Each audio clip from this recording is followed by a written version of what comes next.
If you're a heating and air conditioning technician or even a salesperson, what do you need to know about rapport in your sales process and why does it matter? This is a fantastic question. I'm Scott Silverman coming to you live for HVAC Technician Sales Secrets on a perfect day to talk about sales and business and a fantastic day to talk about you. All right, I'm going to ask you a super important question. What do you think would happen if you didn't have the ability to build rapport in a sales process? Trick question. You may actually close more deals at a higher price. Now, I'm not saying absolutely guaranteed 100% for everybody, but one of the first ride-alongs that I ever did with a closer was we go on this call and he's like, "Hey Scott, I don't run my calls like anybody else. I don't build rapport. I just go in and I'm like, I'm problem-centric and we start talking about problems." And so we get out of his car and we go into the call and he's like, "Hi, my name's Sales Dude." And the people go, "Hi, Sales Dude." And he goes, "We're going to get right into it." And so what would happen was in the beginning, there was a little bit of like, "Wow, this is uncomfortable." But I found that people actually treated him a little bit different and gave him a little bit different respect. Now, there was a couple of unique things. He had the driver personality where he was like, "This is what we're going to do. This is how we're going to do it." So this is a match to the market. This is a match to the way that people work and operate. But I'm going to still challenge you. What if you didn't have the ability to build rapport? I was talking to a guy 2 days ago who will probably do about 5 million this year in residential sales, right? Probably hit 5 million. And so we were talking about his sales process and he's like, "Yeah, I really scaled back on rapport and my numbers have climbed." So do you have to? If you're closing right now and you're doing fantastic, I would say slowly take this out of your process and see what happens. If you're struggling or you're in the middle of a sales slump, I would really question like how much rapport are you building? You're like, "Hey Scott, I got to build rapport." Okay, go ahead. I'm not saying don't. I am saying maybe you might be going too much, right?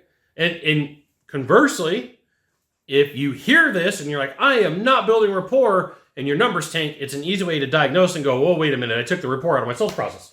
At the end of the day, there's 3 types of rapport. There's strong, "I like spaghetti, you like spaghetti. I like cats, you like cats. I like Hawaii, you like Hawaii," right? That's drives me up the wall, but that's just a different story. There's hybrid where it's like you start the sales process strong and then you go back 20 minutes in and you build rapport. That's like my favorite, just so you know, if I'm going to build rapport, like I'll start the process. Here's what we're going to do. And then after we get through discovery, after discovery is all done, then I build rapport because I found that I got better answers to questions. And then there's just minimal. I'm just not going to build it at all. Okay. Those are like the 3 types of rapport: strong, hybrid, minimal. Well, what you're going to find is that you may be using it as a crutch as you build your HVAC sales presentation. If you want to be better at sales, you want to be good at what you do, you should absolutely join my email publication, HVACtechsecrets.com. I'll give you the goods, not in the Facebook group, not in the YouTube channel. Go to this URL, type it into a browser, okay? I'll give you the goods, not in the Facebook group, not in the YouTube channel. It could be private coaching, private training, discounted coaching, discounted training. It's an email publication.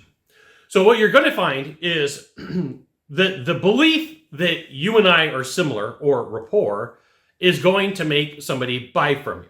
Now, I will share with you that sometimes that rapport really messes with your sales process at the end. Rapport can be anti-sales. So you get to the end of your project and you're like, "Okay, I've got the gold system for you based upon everything that you talked about and all of your needs and everything we discussed." And the person goes, "Scott, do we really need that? I mean, we've traded war stories. We've talked about barbecue. We've talked about spaghetti and cats. We've talked about Hawaii. Do I really need to?" And your brain is like, "This guy's my friend. We are going to hang out. We are going to bake pizza. We are going to," you fill in the blank. I don't know what you do. And so what happens is you went from a professional relationship to a not professional relationship, which is cool. But there's a time and place for that after the deal is done, after everything is done. So what happens? They give you, "Well, can we think about this? Can we call you back? Can we never call you again? Can we say that we're going to think about it and never call you back?"